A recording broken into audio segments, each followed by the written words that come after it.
engagé dans une transformation profonde.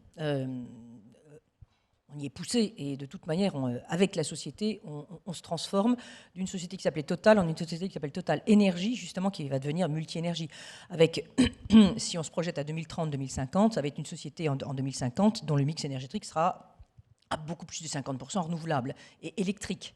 Donc on devient, en fait, bien sûr, il y aura un pic de pétrole, on va baisser, notre production d'oil baisse, il suffit de ne plus investir, ça baisse.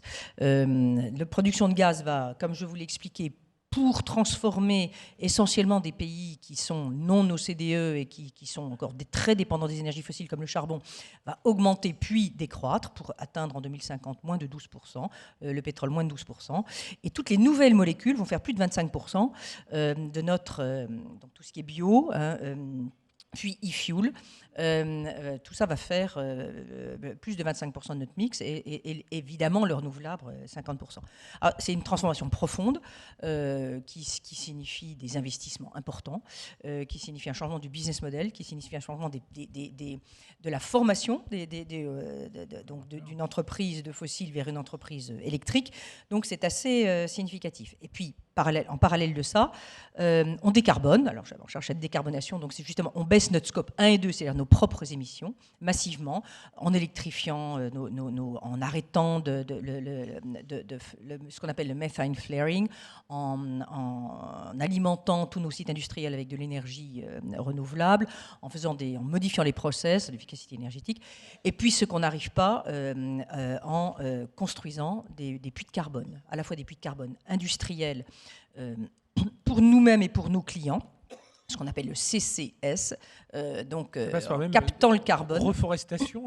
Alors, ça c'est les puits de carbone naturels. D'accord. Ouais. Les puits de carbone industriels, on capte le carbone, on le liquéfie, soit on le réutilise à terme dans des e-fuels, on les réutilisera, c'est ça qu'on veut faire, ou alors on l'enfuit dans des puits déplétés en mer du Nord. Donc ça, avec des puits, on ne pourra pas faire sans, et tous les scénarios de l'AIE montrent qu'on sera obligé de retirer du carbone soit de l'atmosphère, soit des processus industriels polluants pour soit l'enfuir, soit le réutiliser. Évidemment, c'est bien mieux quand on pourra le réutiliser et fabriquer des e-fuels. Et puis, effectivement, on développe également des puits de carbone naturels où, en reforestant, en captant le carbone, soit dans la végétation, soit dans les sols. C'est ce qu'on a fait en Australie avec des fermiers australiens, parce que les sols sont des très bons capteurs de carbone. Et donc, on ambitionne effectivement, mais alors ça c'est un autre marché du carbone, c'est le marché volontaire du carbone, si vous voulez on en parlera.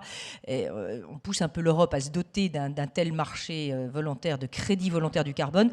Un certain nombre de continents, même des pays africains, on a reforesté au Congo 40 000 hectares de savane, mais c'est des projets très longs, hein, sur 20 à 30 ans, qui nous permettront de générer des crédits carbone qu'on utilisera in fine, pas tout de suite, pour compenser nos émissions résiduelles, ce qu'on n'aura pas réussi à réduire. Voilà.